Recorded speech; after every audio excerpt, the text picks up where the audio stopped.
Hello, I'm Linda Uphoff, and today we're focusing on something incredibly important: how to protect the next generation from gambling addiction. Gambling addiction doesn't just appear out of nowhere. It often starts with small, seemingly harmless behaviors: playing online games, joining a fantasy league, or making friendly wagers on sports events. But for some people, these early experiences and early wins can lay the groundwork for serious gambling problems later in life. A recent study found that 10% of young men in the US show signs of a gambling problem. That's a shocking number, and it shows how early exposure increases the risk of addiction. From sports betting apps to social media, kids are seeing gambling everywhere. You can't watch a sporting event on TV without being bombarded with ads, often featuring celebrities, athletes, and commentators that young people admire. This constant exposure makes gambling look fun, normal, and harmless, when in reality, it can lead to serious problems. So how do we safeguard our children, teens, and young adults? Let's break it down. Open the lines of communication. One of the most powerful tools we have is conversation. Talking openly with kids about the risks of gambling, just like we talk about drugs, alcohol, and smoking, can make a huge difference. Ask open-ended questions like, what do you know about sports betting? Or, do you and your friends gamble on sports? This is easy, and it invites discussion rather than lecturing. Set boundaries. Gambling is more accessible than ever, and so we need to be proactive.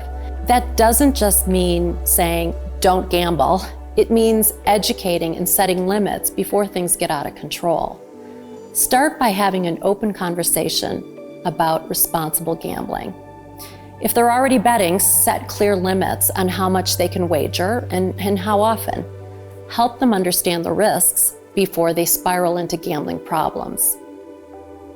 At the same time, set firm digital boundaries. Monitor online activity, limit screen time, and restrict access to gambling apps. Many betting platforms have built-in parental controls. Use them to block and limit gambling activity. The goal here isn't just to shut gambling down, it's to equip young people with the tools to make informed decisions before gambling becomes a serious issue. Model responsible behavior. Kids watch what we do far more than they listen to what we say. If we casually bet on sports and talk about gambling like it's just a normal part of life, they will pick up on that. Know that and demonstrate responsible money management and avoid glorifying gambling wins in front of them. Recognize the warning signs. Even with prevention strategies in place, it's important to know the warning signs of a potential gambling problem, such as increased secrecy about money or online activities, unexplained absences or sudden decline in school performance, borrowing money or missing funds.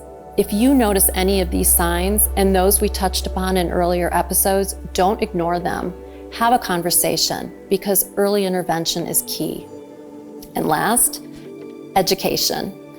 We teach students about the dangers of substance abuse and drunk driving, but gambling? It's rarely part of the conversation, even though sports betting and online gambling are more accessible than ever. It's time to change that. Advocating for gambling awareness programs in schools can help students make informed decisions before they're exposed. Prevention starts with raising awareness through open conversations, setting boundaries around online behavior, and recognizing warning signs early. When we talk about gambling the same way we do other risky behaviors, we help our youth from falling into harmful cycles. Whatever we tackle next, we'll keep diving into the topics that challenge us, inspire us, and help us grow. Until next time, stay curious, stay compassionate, and remember, mind matters.